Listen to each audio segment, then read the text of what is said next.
providing the essential supports like healthcare. Dr. Sharma, over to you for your kind words today.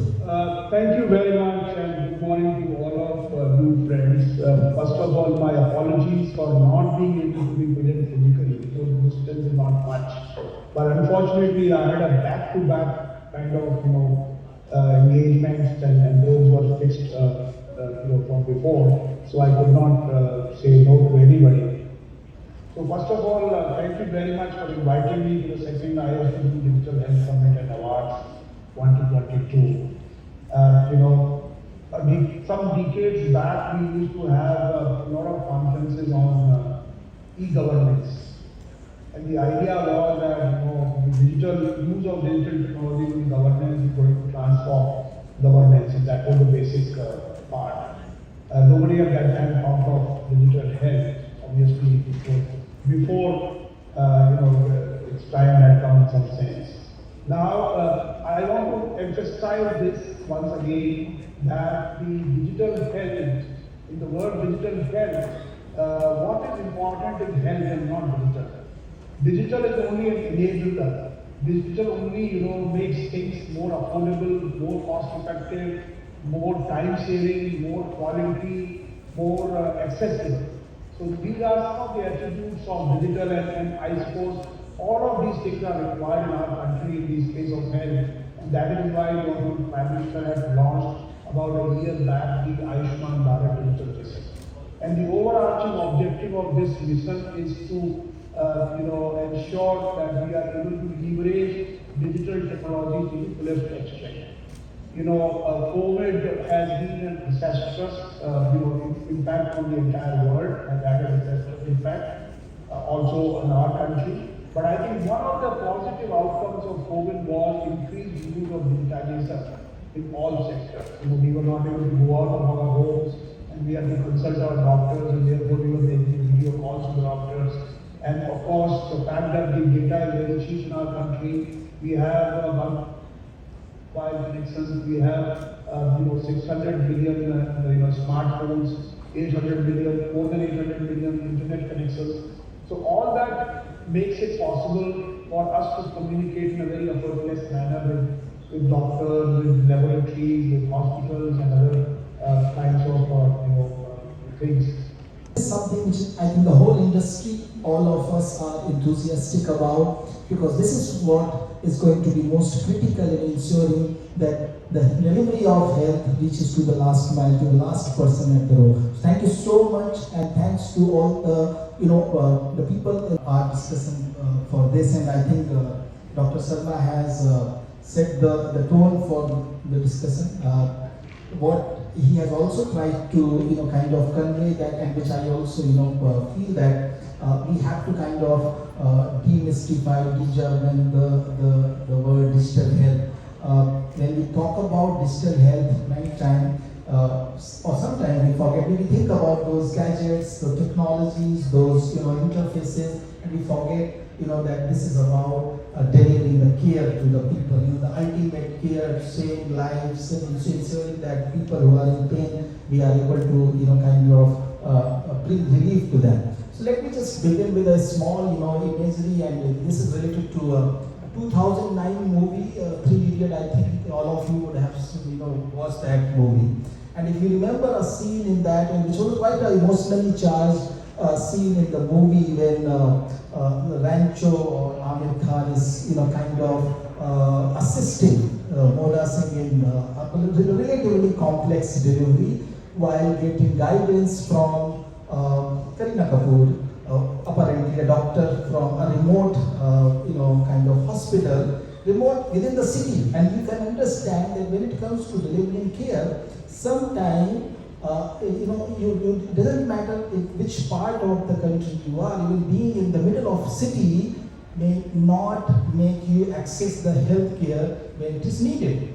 A city like Delhi, Mumbai, if you get some real kind of emergency, and you may not even to be able to navigate a city road on time. So what I see almost 12 years back, much before what we saw, in COVID and all that digital revolution which happened. We started consulting doctors online. We started consulting doctors on phone. We started getting so many health, kind of support digitally. 12 years back, when we saw that scene, I think many of us would not have it. It might have been something distant. Now, fast forward to 2022, I think what we need to achieve is the same kind of scene. Only change has to happen, that instead of a normal guy, rancher, a technician, a healthcare worker, a trained healthcare worker is helping performing any kind of treatment, including maybe the one which was portrayed in that. And also on the other side, the doctor may not be in the same city. The doctor may be sitting maybe 500 kilometers away in a multi-specialty hospital and guiding that treatment at a remote place. That is what I think we need to achieve when it comes to digital healthcare. That is like very sci-fi thing. How do you see that both of them amalgamating in India and trying to achieve what we are trying to achieve is to deliver the care to everyone, everywhere, and anytime it is needed. Thank you, Rangachari, and thank you IHW for actually giving me the opportunity to share my views and Dr.'s views. And of course, I'm here to learn from the panel and from the audience. This is a very pertinent subject, and this is a subject that touches everyone individually across industry, whether they are in business, not yet working, or anything. So, this couldn't have come in a more opportune time. Coming to your question, right? So, healthcare, you're right, is very humane. It is about the experience that a patient goes through. It's the experience that the clinician has, so that he or she can actually give better value to the patient. So the entire healthcare ecosystem is something that needs to be very resilient, interoperable. That means access to all, in addition to, of course, being interoperable and bringing in that agility and scalability. When you're sick, you don't have time, right?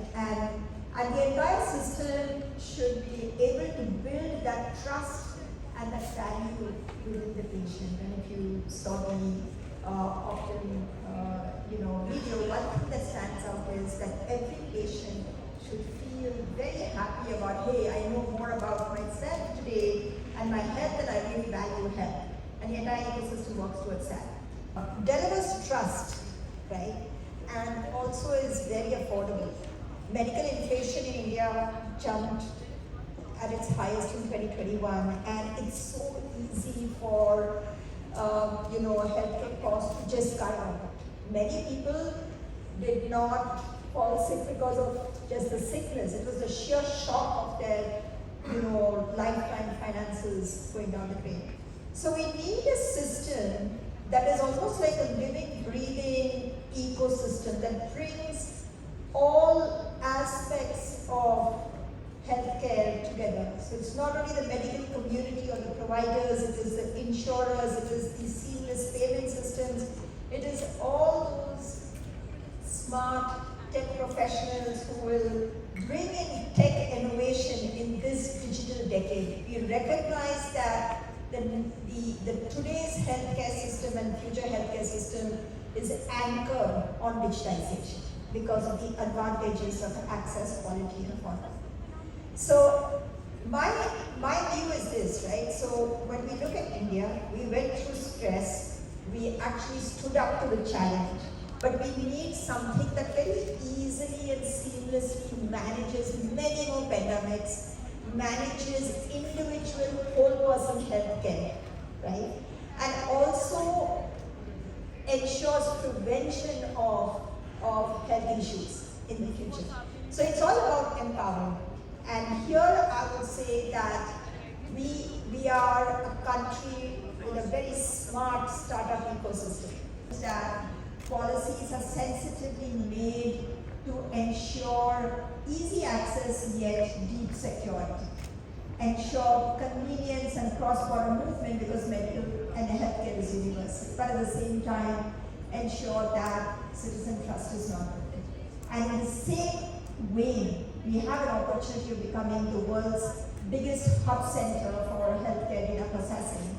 And here, when it comes to healthcare data and the trust that other citizens and countries are putting on India, it's important that our policies ensure that their laws and their policies of different countries is anchored on their citizens, and we should not impose anything additional. So we are working on two simple points as far as health is concerned. One is to create the electronic health record of every citizen of this country. So that is the objective, and in order to achieve this objective, we are developing a lot of applications. That is objective number one. And second is, we are not developing only applications, we are converting our applications into service.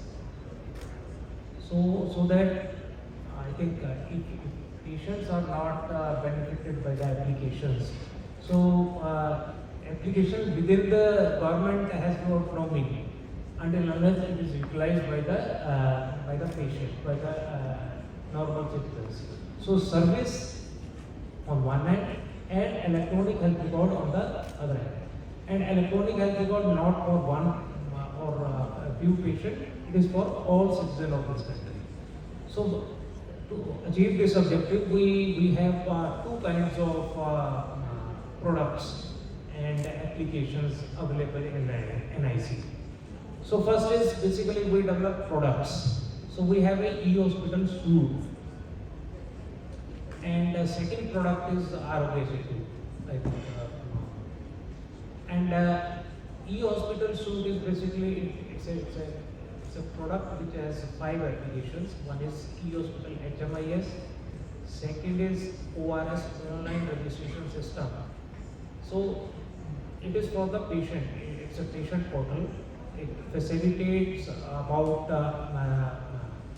taking the appointment from the government hospital like AIMS and NIMANS, RML. You can take appointment using ors.gov.in. And third application in this is e-blood bank. It's an internal functioning of take care of internal functioning of the blood banks.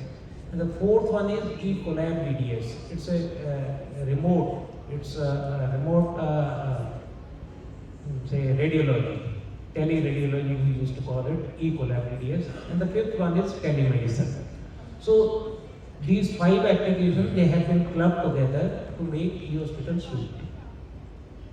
And we have implemented these applications from PSC, CSC to medical colleges. So it takes care of all kinds of hospitals. And about more than 700 hospitals are already using these products. So my experience with this is, now let me come to the policy part of it. The government of India came up with one electronic health record standard, EHS standard, in 2016. And in 2017, there was metadata and data standards for health sector. 2018, there was National Digital Health Blueprint. Out of that, 2019, National Digital Health Mission. Then in 20, ABDM, Ayushman Bharat Digital Health Mission. Now we have a set of APIs which are in the form of ABDM building blocks. So I was I'm happy I was part of this National Digital Health Blueprint activity. This report was prepared, I was party to it. And I think 5 blocks which Dr. Sharma has mentioned, and they have been put on ground. Now how this has helped? These are set of APIs. It is nothing, there is no, there are reference applications or set of APIs. Now these APIs cannot be utilized we cannot have integrated electronic health record of every citizen of this country until unless we integrate all of our health application with these 5 building blocks. So we have every application which is being developed by NICSI, including e-hospital, CGHS, reproductive and child health, and other applications. They have been integrated with the ABDM building blocks, meaning thereby every application facilitates creation of ABHA, Ayushman Bharat Health Account. So each individual, whether it is rich or poor, if they approach government for interaction with these applications, if you go to say ORS portal, so you can create your ABHA ID from there also. So it means the creation of ABHA ID has been facilitated by all the health application developed by NICSI. Once this ABHA ID is created, if it is available, then it has to be linked with the health record. So our software, all our software, they facilitate, they have been integrated with ABHA, and ABHA is being integrated with health record. That is the second stage. So milestone 1 is creation, second is integration of the ABHA with the health record, and the third one is very important, which is the ultimate objective of this ABHA building block, and that is sharing of health record. Kind of make us sail through many more pandemics. Actually, the country of our size and our status or where we are as of now, if we see these pandemics going on simultaneously always. So we see, if we pick up any of the disease area, maybe cancer, it's a pandemic in itself. More than 8 lakh people die in our country every year. Most of them because it is diagnosed very late, or if they are diagnosed, they don't get the treatment, on time, or they are not able to afford it. Now, to make that change, we need the policies which can, kind of create it in a manner to address all these major pandemics which are going simultaneously in our country. And to make the policy, we need data, we need evidence, we lack in data. How do you see this entire digital revolution which Sunil ji is, kind of building bit by bit? Dr. Sharma talked about those 5 major blocks. All of I think the entire sector is contributing to it with this being a kind of an open platform. This is going to be a revolution for data as well. We are going to have a lot of data to actually understand where we need to kind of bring that into place. How do you see that changing or shaping the health policies going forward? Thank you. I think let me go back to your story, right? So you mentioned the 3 idiots story, right? So if we have to solve that problem, and we need to also generate data in the process, right? There are some fundamental requirements. So if you look at where we are today, government has created wonderful highways for digital health ecosystem to be enabled, right? So we have the Ayushman Bharat health accounts. We have close to 23 crore health accounts which have been opened till date, right? So that is an enabling block. The health facility registry, the health professionals registry, which is providing credible sources of information on facilities and doctors, that is also there. But if you look at, the highway is there, but the roads are missing right now, right? So if you look at the concept of Indian healthcare market, and you look at the number of healthcare facilities in the country, there are only a handful of large corporate hospital chains and private sector hospitals which are on to the journey, right? And Sunil ji mentioned about 700 private public sector hospitals are using technology today. But if you look at the overall universe of the problem that we are trying to solve, there are thousands of PHCs, CHCs, the small single doctor clinics that are yet to embark on the digitalization journey, right? If you look at what we need to do, we need to make sure that these people are also able to come on board. Now, this requires a bit of policy change, additional funding, as well as innovation from startups and technology players.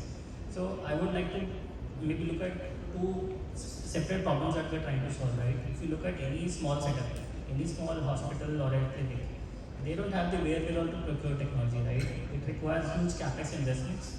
They would need to buy a server, maybe set up a server room, etc. They need to buy a software, and they need trained manpower.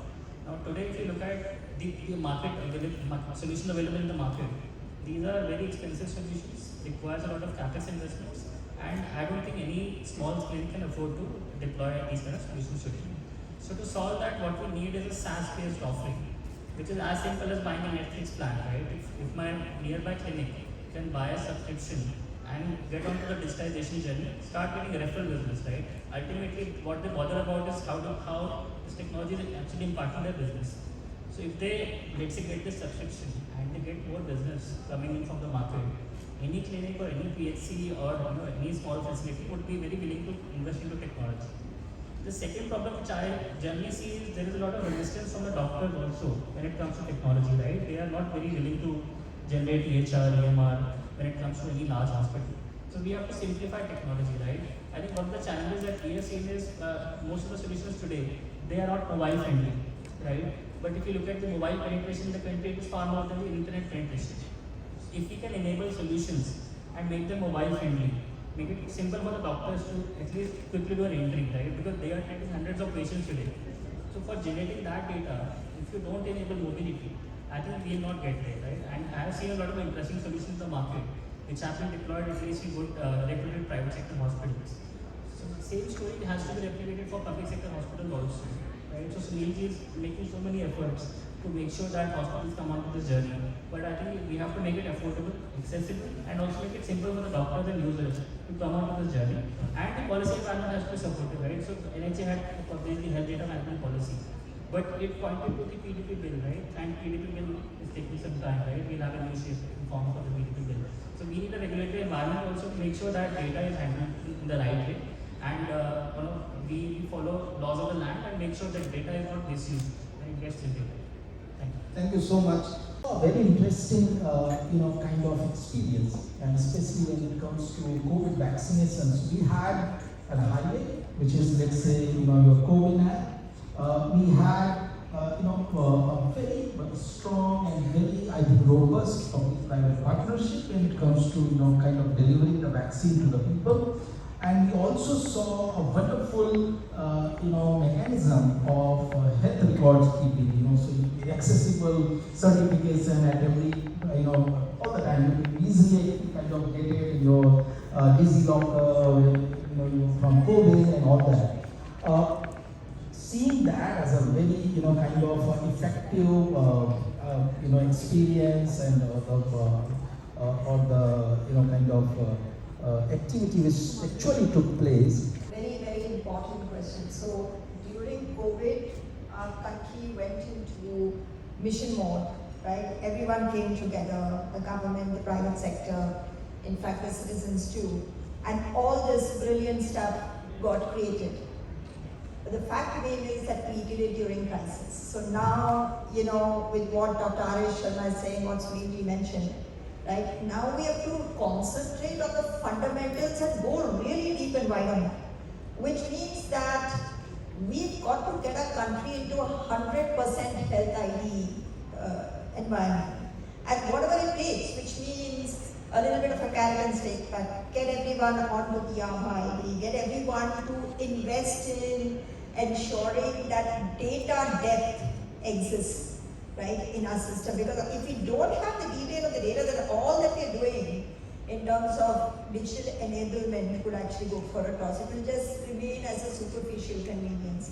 So we've got to concentrate on ensuring the way we collect, store, manage, and analyze data, and of course give access to data, is where it needs to be anchored there. Convenience and security both together. So 100% health IDs of our citizens. Every day they are born, I think they should start with their health ID. You know what I mean? So that's one. The second thing is keeping health ID the EID, if one would call it, to be very easy and convenient. And I think ABDM is already on the right track to ensure that the simplicity in the citizen utilizing and owning that, the access is something that's very critical, and of course more awareness is required there.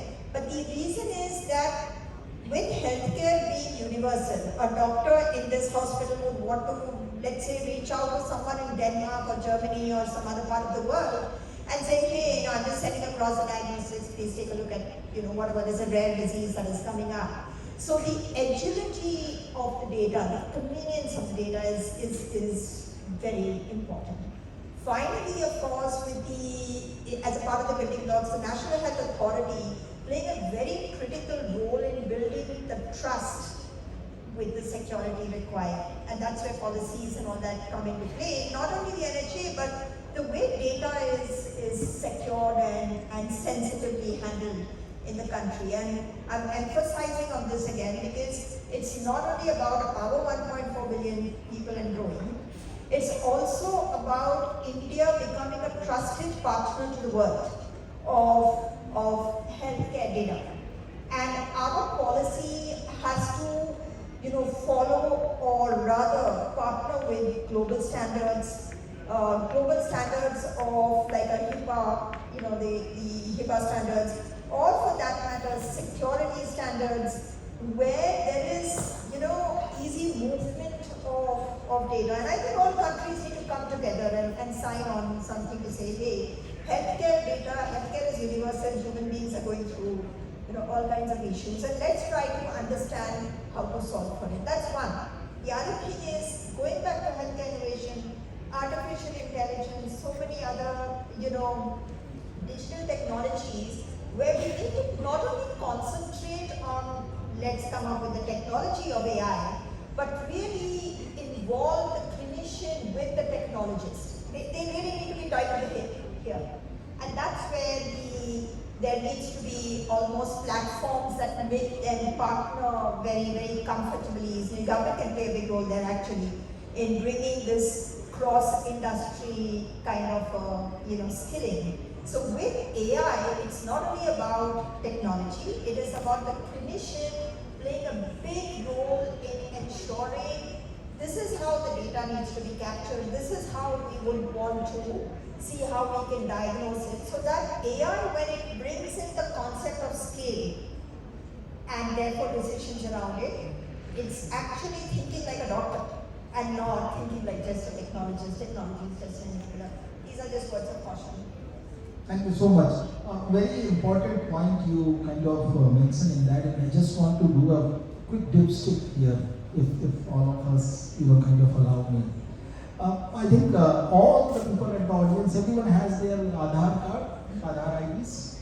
Everyone, yeah.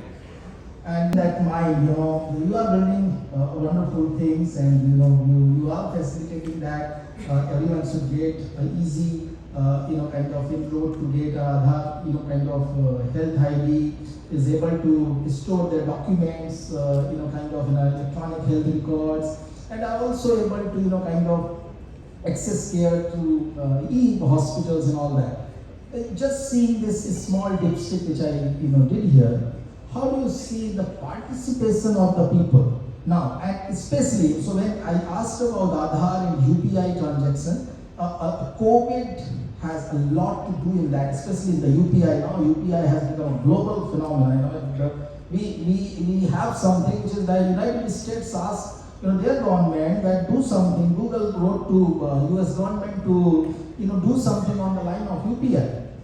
So that is something which we are really generating something global, and I'm sure we are going to generate something really global on the digital health space also. How do you see this kind of adoption of the technology? I think very important question is, why do we create Aadhaar? We are not creating it because we are not getting any service out of it. Let me be very clear. So we have introduced, with the help of NICSI, with the help of ABDM, we have introduced one of the very simple service out of our ID. So again, UPI, it is, you go to Lady Harding Hospital in Delhi. There are standees, there are QR codes displayed at many places. Create Aadhaar ID, download any ABHA app, PHR app, personal health record app. There are many from private sector as well as from ABDA. And scan that QR code in that hospital. If you happen to go to any of the hospital, just scan that QR code, and within few seconds you will get the queue number for registration, and you sit down. Need not to worry. There is a TV display and your counter number and queue number. It is displayed on the TV. Just go to counter, tell the department in which you want to go. You need not to tell your name, age, date of birth, address, anything you need not to tell. Because already has been captured through PHR. You have to tell, I want to visit I department. That's all. I. You have to simply say I. Then register OPD slip is in front of you. So this kind of service has been. So we, since our 700 hospitals who are using e-hospital product, we have enabled our software. We are replicating this service of LHMC in other hospitals also. So that is number one. So that is the reason you have to create your ABHA ID, so that in future, if you go to any of the hospital in Delhi or outside, you will be able to avail the flawless service, at least OPD registration.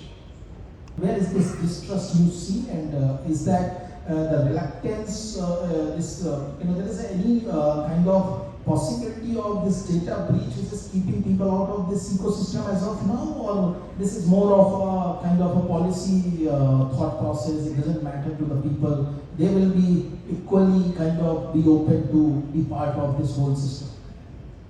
I think there are two ways to look at it, right? Why are people not generating health records, or why are health records not getting generated in general, right? So why, large hospitals like Apollo Medanta, everybody has technology, right? But still they are yet to contribute or to start contributing to the health record in general.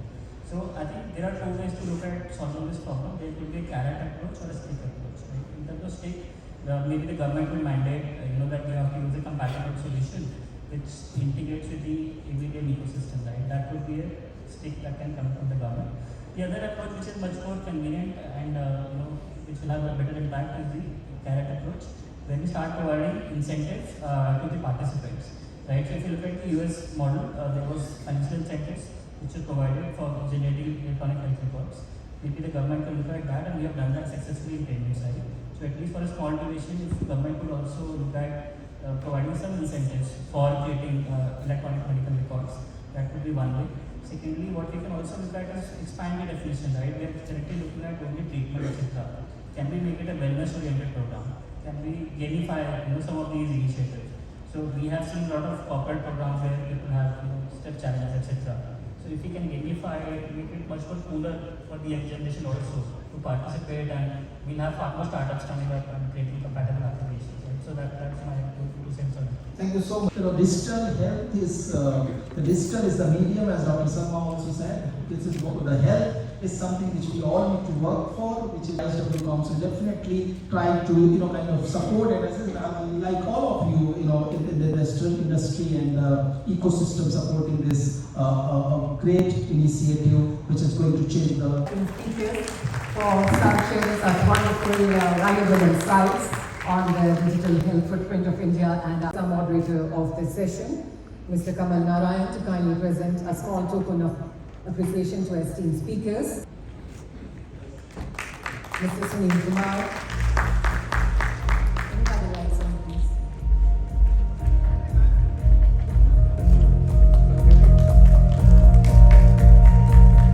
And Mr. Anurag Saxena.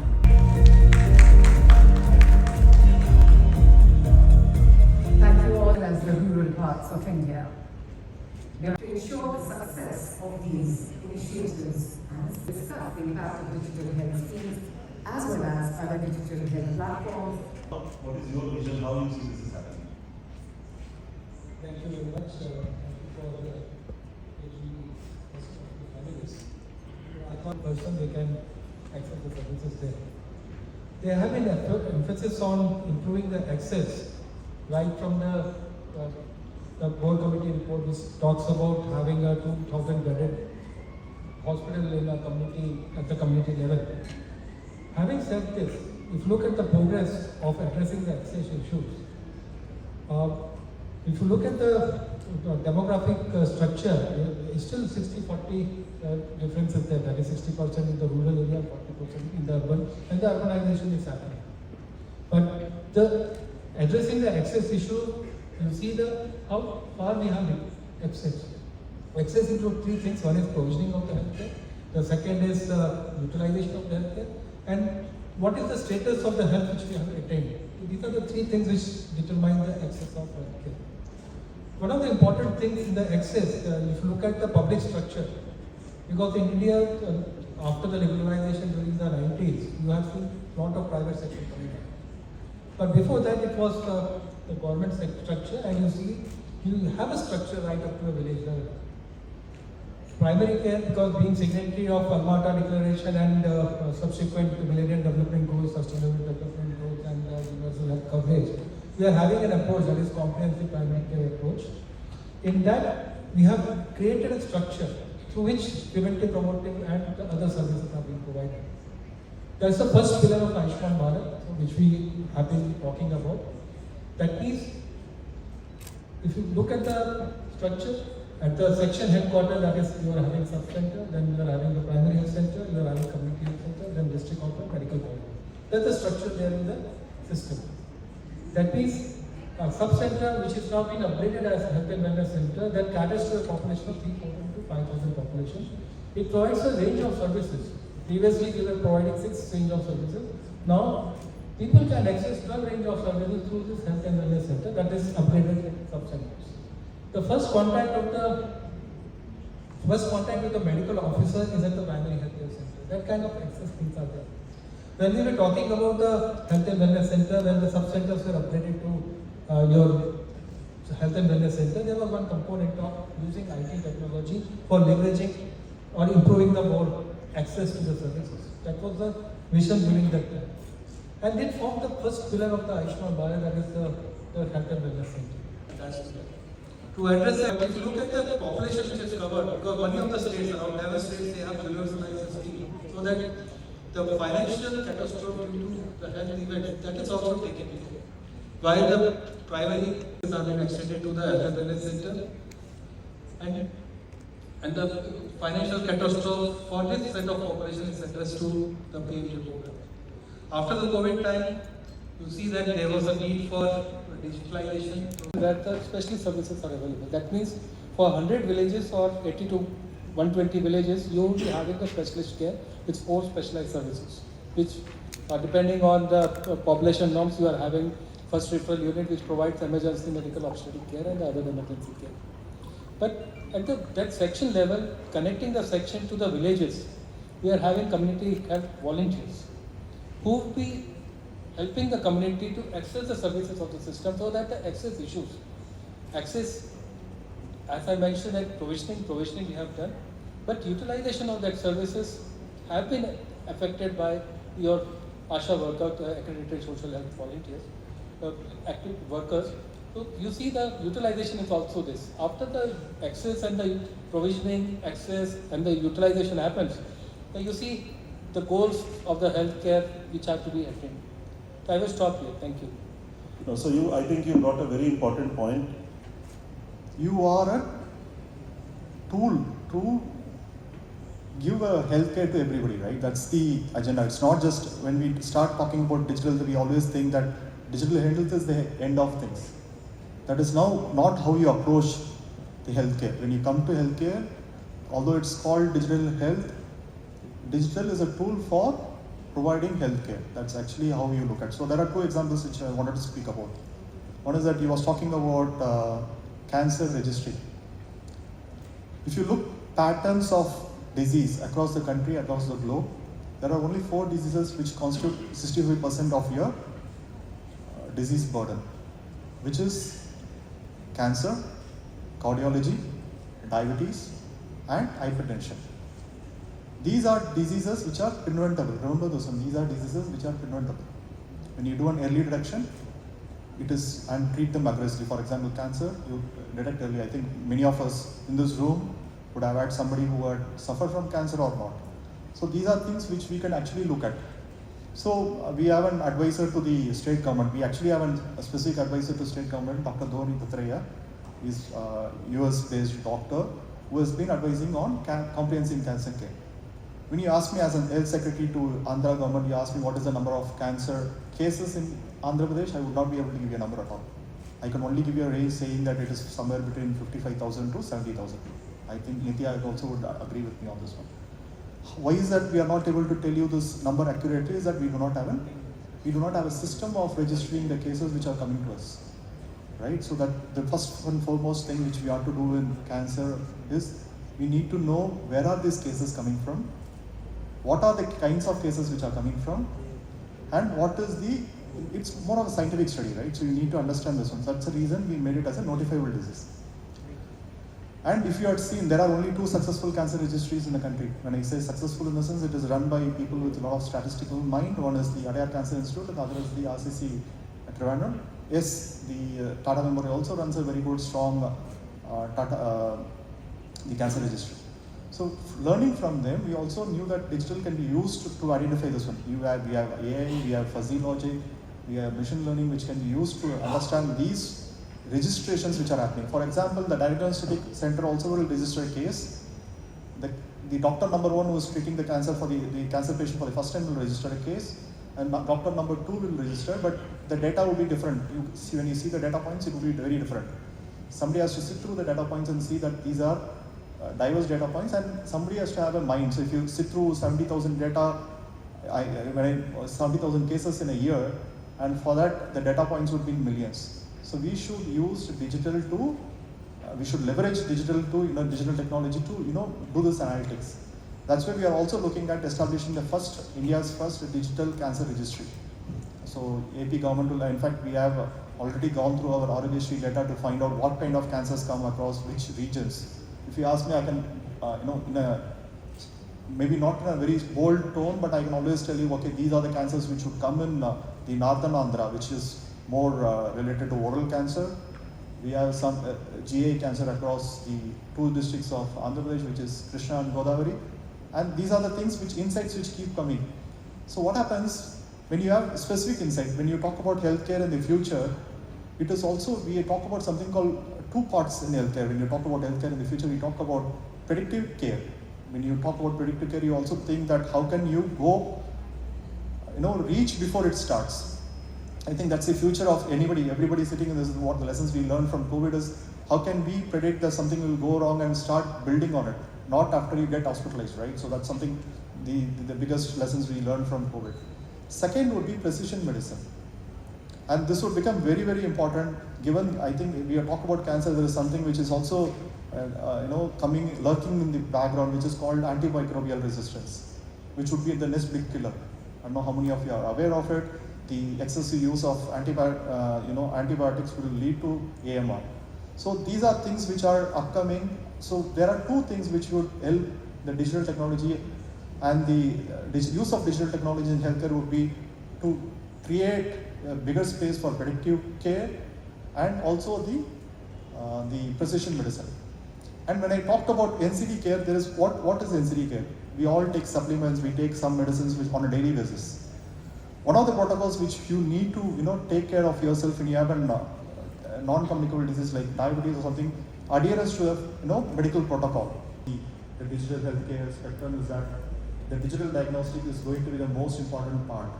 Why is it? There is a connection. When I say yesterday, there is a connection between the NCD care. So you need, in fact, I'm told that there is, especially I see a couple of people wearing a watch, it also counts whether your cardio activity is in line with what you think or not. And there are some belts, I think there are told, I'm told when you go to the gym, you're supposed to wear it, because you know that there are incidents which are happening for excessive stress or whatever you think. So digital diagnostics, not just medical wearables. We are also talking about consumer wearables. It's like day-to-day life we will be starting doing wearables. And this space is going to expand. If you ask me, what is that new thing which will happen in the next 10 years of the digital technology. It's not the IT part, it will be more of the diagnostic part involving a lot of IT, data analytics, and this would help us building that what we think as predicted. Because when you look at resources, human resources, all limited. I'll specifically use a use case which I always talk about it.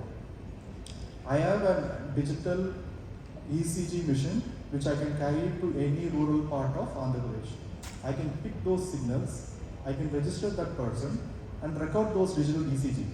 Now these ECG, normal doctor, when you talk about an untrained doctor, will not be able to pick that murmur, the small murmur which is making sense. Only cardiologist will be able to pick that murmur. So when you look at it, these ECGs which are digitally recorded can be read by a system which is AI or ML.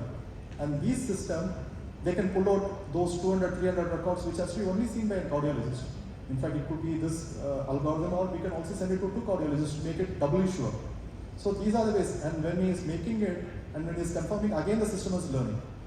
So your AI system it keeps on learning, it becomes even better, and it's a typical case study which we are looking at, right? So there are more examples which could come out, and I'm very sure even the lab records can be read by systems and tell, okay, this is how we should.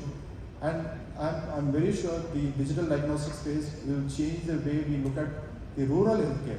I'm talking about a rural healthcare. We have talked about how do we connect that rural healthcare. It is not about the people in the cities. It is not about the people who are affluent. When we talked about COVID, we talked about the whole of government, whole of society approach. When we talk about it again and again, we talk about whole of society, whole of government approach. The healthcare must always have this in mind when you are doing something for the public. It is the whole of government and the whole of society approach to take everything to the last man who is standing, the last one who is there in the rural setup. That's my opening remarks. Very rightly said, and I think the piece you talked about, that continuum of care, the precision medicine, and also the diagnostic which we'll hear more from Neeraj later on. But I think continuing from AP, let me go to the state of Uttar Pradesh, and since Dr. Hiralal sir is there, so he recently has written a wonderful book which is going to be a bestseller, I believe. And one of the things that he talked about in his book, and he has been talking, is on governance. Now, in a state like UP, which is bigger than many of the countries, how do you see many of these initiatives which is happening, and also at primary care level, what Mr. Madan sir just shared, training and equipping your health workforce under NHM in UP? What is your vision? How do you see state is gearing to that? Of model village, Adarsh village, and I think with integrating some of the digital tools where it is needed more, I think that was a great suggestion. And I'll please be on the line because I'll also open the floor for a few questions. So please be there. Now this takes me. So we have heard a lot about digital diagnostics and prevention is cure, especially with the chronic disease. Right diagnosis, and also with all these highways and sideways being made, how do you integrate diagnostics, and how do you see ABDM and NHA opening doors for diagnostics in this country and ultimately impacting our lives? Thank you very much for, first of all, having me and Jeans to me on the platform. It's really a very encouraging scenario for us to share what we have been able to contribute. I think technology plays a very significant role and goes hand in hand with the digital health and the overall any platform we kind of integrate with. And I think technology, but we do have to also realize that 60 to 70% of the Indian population lives in the rural areas and the tier 3 cities, and where it's a very remote, resource limited, and and for the healthcare resources as well as for the diagnostic services.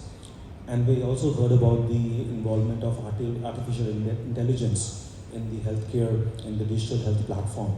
But I think this is still far from reality because it's a great technology, it's a future of the technology, I would say. But still we have a huge journey to go through with a lot of data mapping and correlating with that clinical history of the patients, and then implement that at a rural level. and then at the same time also make it versatile for technology to correlate with that platform. So, but one thing which we also got as a positive side of the outcome of the COVID pandemic was the infrastructure that has been able to build across the country at the very most remote areas of the country. I think one of these, the most important technology that has today developed is the real-time PCR technology.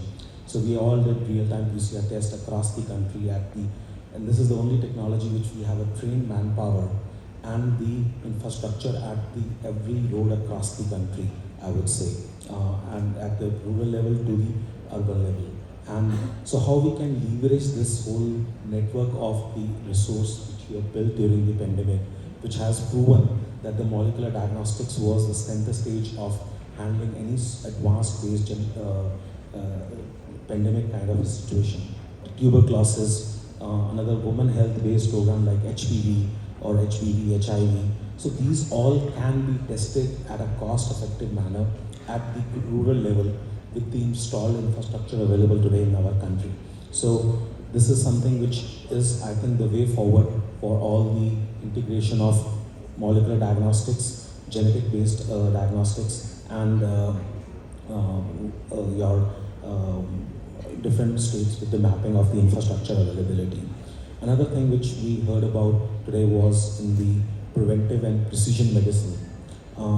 Today genetics has that kind of a huge insight, and we at Genes2Me today we have launched a very big solution called Genome Kundli. So we talk about genetic based horoscope of the every individual, healthy individual.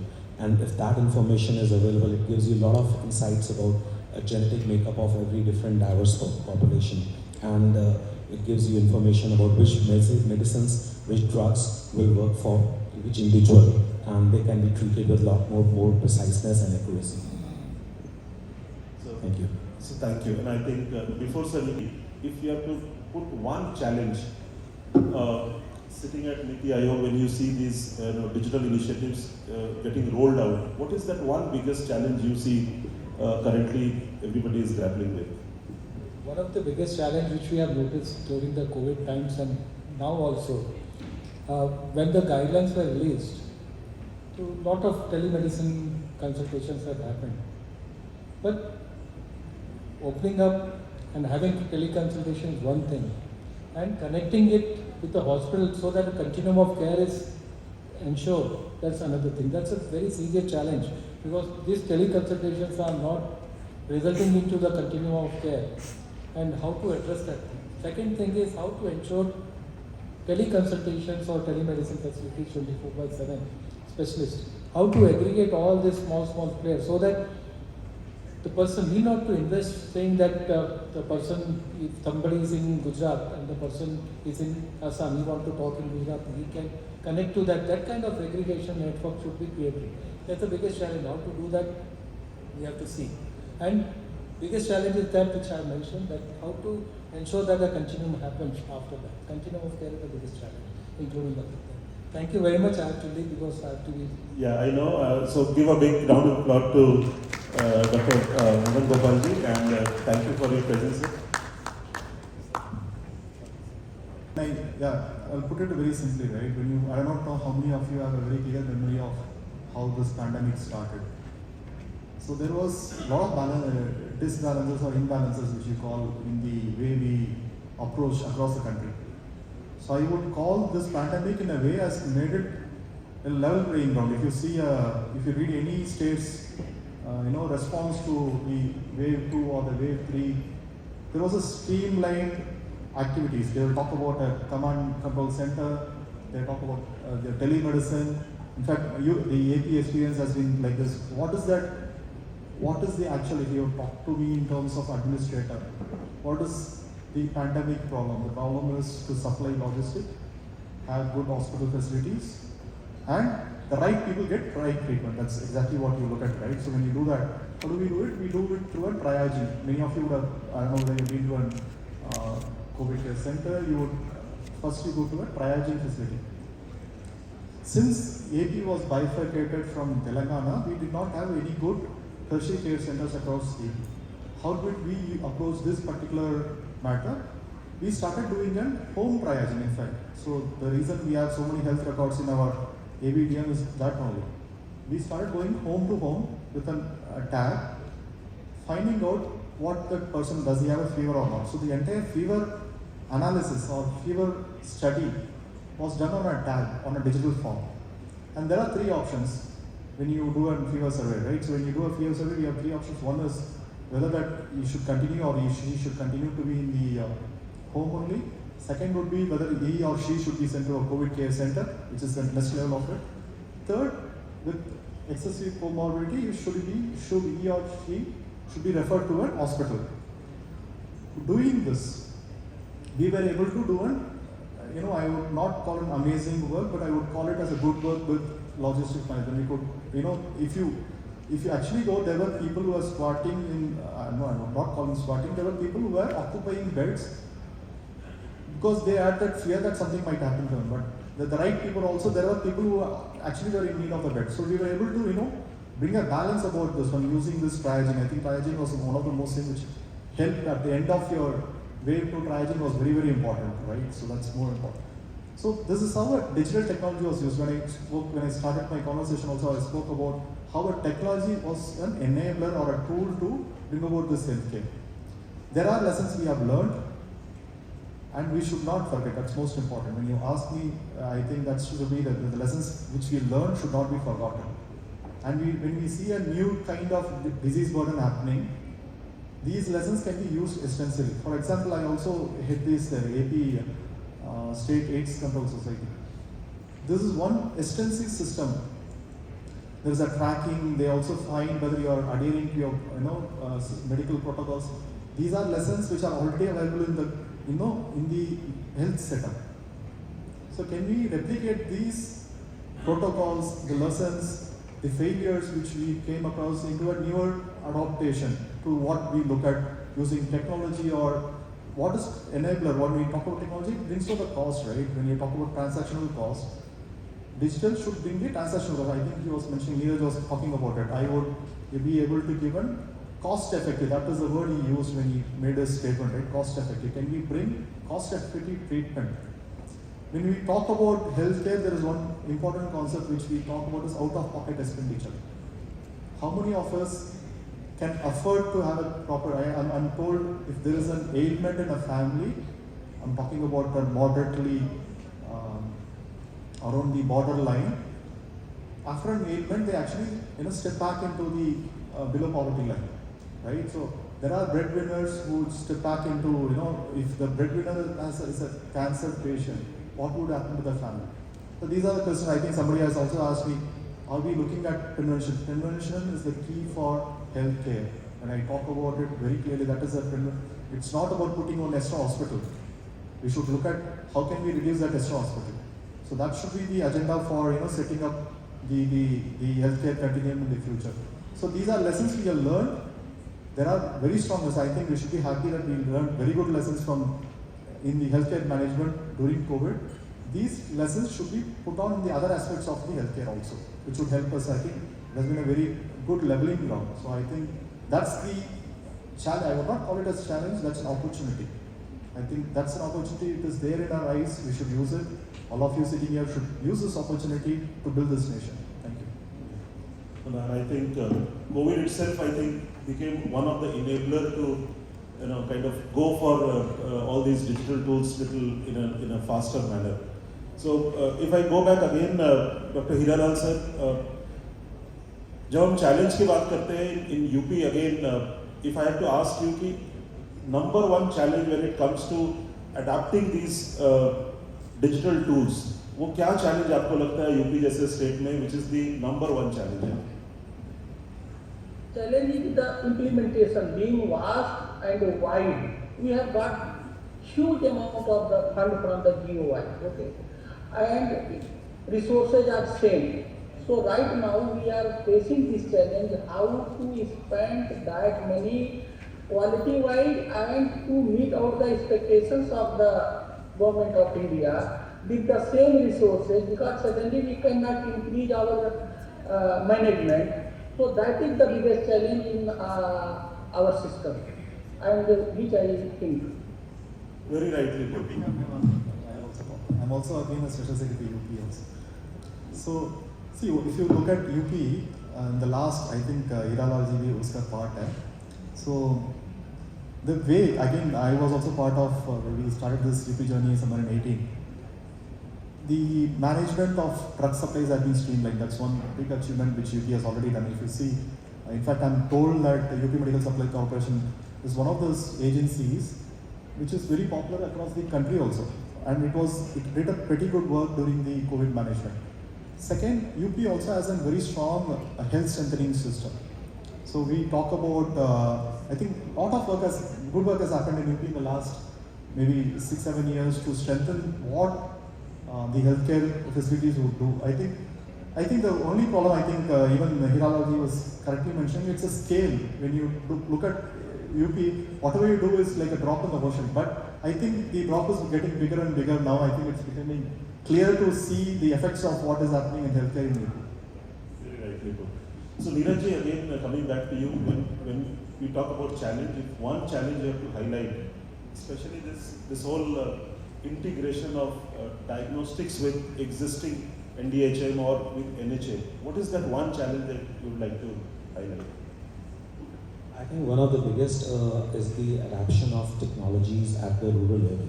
So, and since we have these entire digital platform which is associated with all the ASHA workers to PHC teams, so how can we integrate training programs for implementation of such diagnostic technologies so that it can be implemented at a much more scalable methods, and then adoption of various solutions which can be used for the grassroots level screening programs for various health conditions. Just like one of the initiatives which is ongoing on a very big scale in India is the tuberculosis, and that's something which is already at its very upscale.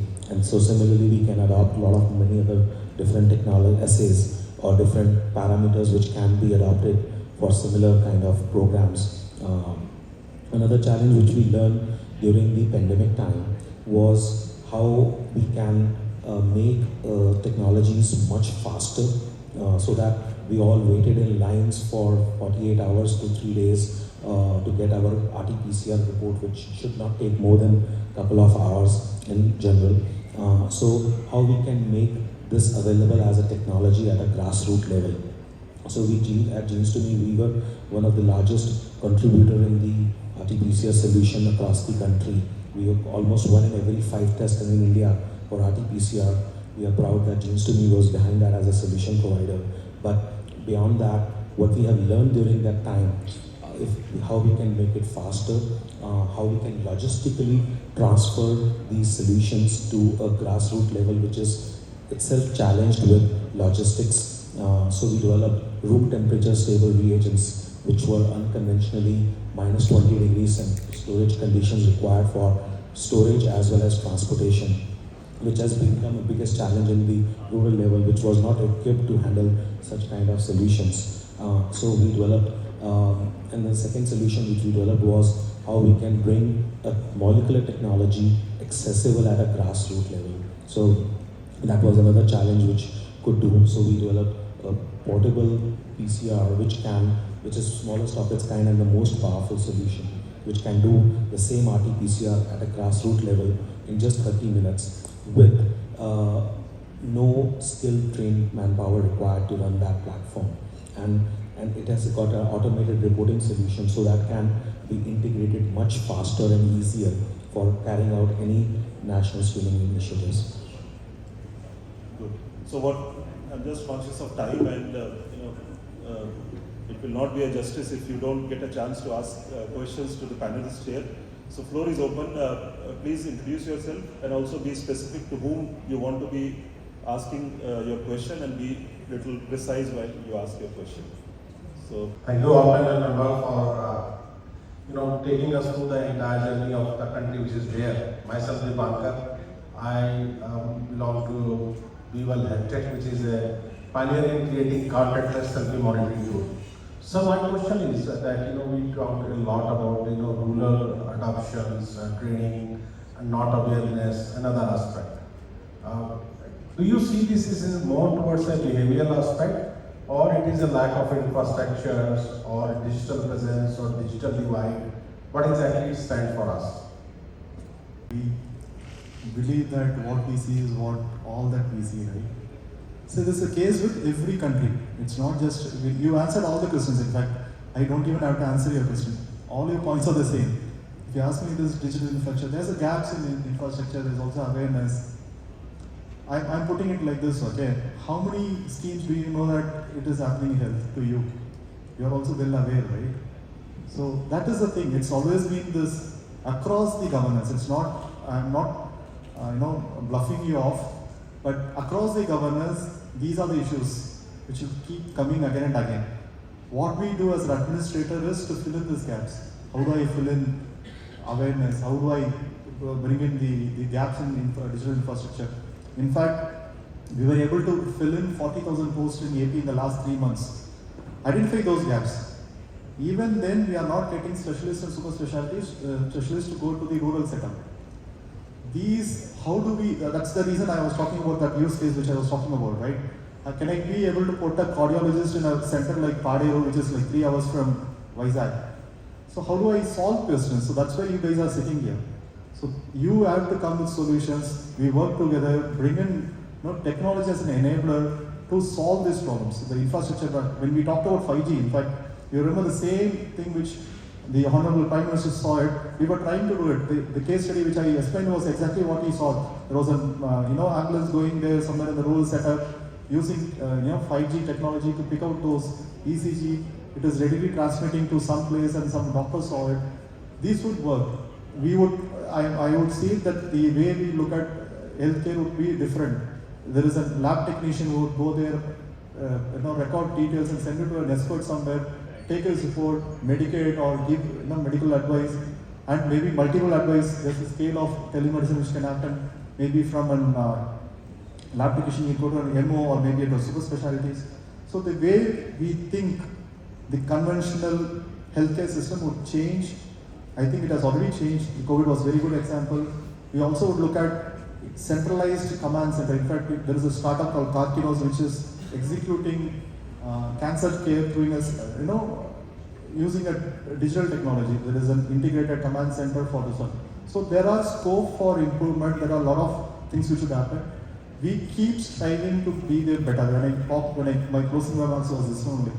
It is the whole of society approach we will allow to take the benefit of healthcare to every single citizen whom he or she should benefit from also. Healthcare, digital healthcare fund called Health Quad. We invest in very interesting technology-backed healthcare opportunities that are trying to solve for the real-world issues of Indian healthcare. My question here is that we encourage our companies to take their digital solutions to the rural markets of India, the extra urban and rural markets of India. At the same time, we know that it will not be possible completely if it was left only to the companies to do that because of the lack of experience, expertise, as well as the on-ground infrastructure to do that. And hence, they have to do it in conjunction with the government at some point in time. My problem is that their interaction with governments is not really frictionless, and that is one of the major impediments for companies to actually leverage the government infrastructure to be able to create the digital networks that one would really love to see. And that has a repercussion on their funding also, because funders look at government revenues as one lumpy, unpredictable, there is a delay in payment cycles, all of that. How is the government looking at solving some of these issues? Policy for UP. I think somewhere in 2014 we had the first IT startup policy for UP government. You would not believe, many people when we wrote up this policy, they asked, UP is coming with a startup policy. In fact, if you also go across Noida, which is next to door, because of the UP's electronic manufacturing policy, it is the hub of electronic manufacturing policy. I'm talking about been a part of it for a long time. So the answers you asked, how did Covin win the Covin app? They were able to give usable data for others to use. There is a ready-made change. I do not know whether you have seen the government scape in the last 10 years and what is now, right? The startup policy itself talks about collaboration with the, partners who are startups. If you see, there have been changes in the procurement policy to use or you let startups to participate in tenders. That is also very, very important. I think that's something a big change. Yes, we are evolving. You might not think we have not evolved the way you think we should evolve. And I'm very sure, I'm very, very proud when I say this one. Our country has evolved faster than any other country in this space. I think I'm very proud about it. I cannot even mince my words saying this one. I put it very clearly that we have evolved very strongly on this forte. It is something which I'm very, very proud of. Yes, we evolve, and there is a change of mindset. You talk about payments, there is also a system called PFMS. Do you know that we are also, the government has has implemented single nodal accounts where the payments can be tracked? Yes, we have done it. You see, it's a continuous change which has been happening. What we were some time back, what we are different. And it is progressive. That's very important. We have been progressing, and I'm very sure that we are progressing faster than any other country in this country, world. I think there cannot be a better. Question to Mr. Kumar. The question is, in metro, healthcare is not a problem, but what about the rural area where the BPL family or the farmers, those who can't afford the treatment, like the cancer and oncology treatment? What about them? What the government officials are trying to save many lives? Thank you. This CM, the Honorable CM Relief Fund, the total is what? 575 crores. Where do you think this money has gone? The money has gone for the people who are what you call BPL and all. So the government is already doing it. See, that's the problem when we sit in a hall like this, right? When we talk about it, we do not know. I wrote a post, I think I recently wrote a post. What you see, what happened during COVID is that there was a person knocking your door asking whether you are doing well or not. It is what exactly happens in the rural setup. The ASHA worker goes to every doorstep to find out whether that person is doing well or not. There are registers in, Anganwadis, which is a 13-1 column register, which records what that pregnant lady is going through every trimester. There is a system which is there on the ground. We do not see it. It doesn't mean that just because we do not see it, that doesn't exist. So that is what I can say. Mr. Bhaskaracharya is the moderator of the session. We'd also like to felicitate Mr. Narayan Kumar, IAS.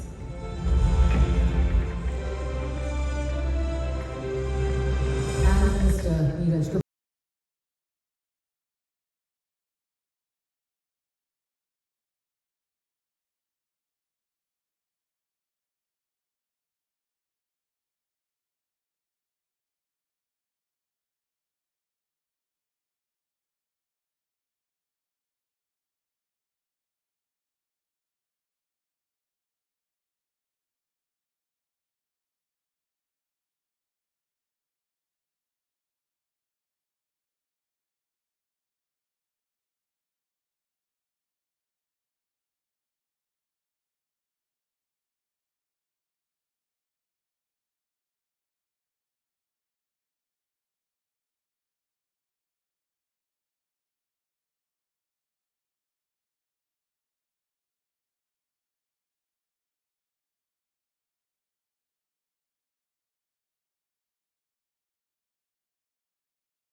like to invite on stage all the influencer awardees to kindly come together up here on the stage for a group photograph session. May I request all the influencers who just received the award to kindly come up on the stage for the group photograph.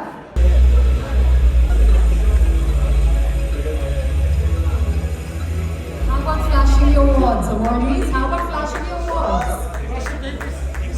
Well voted.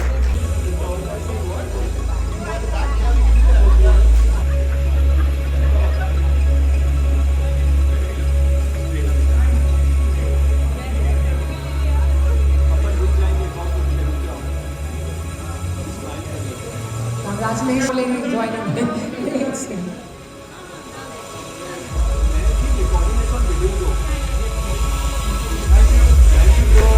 Thank you so much. And now we have the second.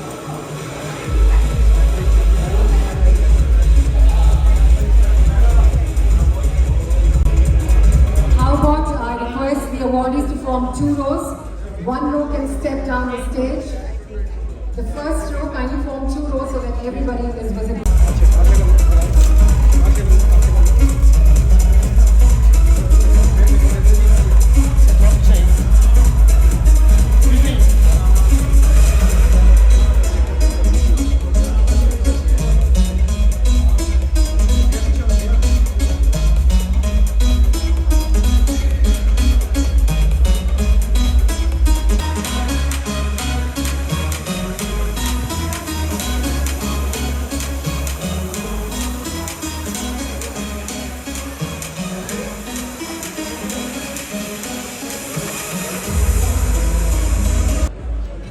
Thank you.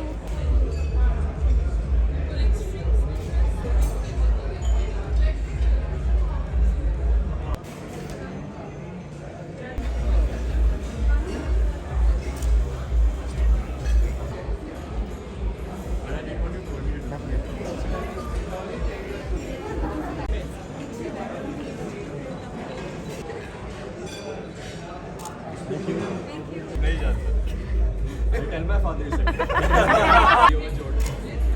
One more.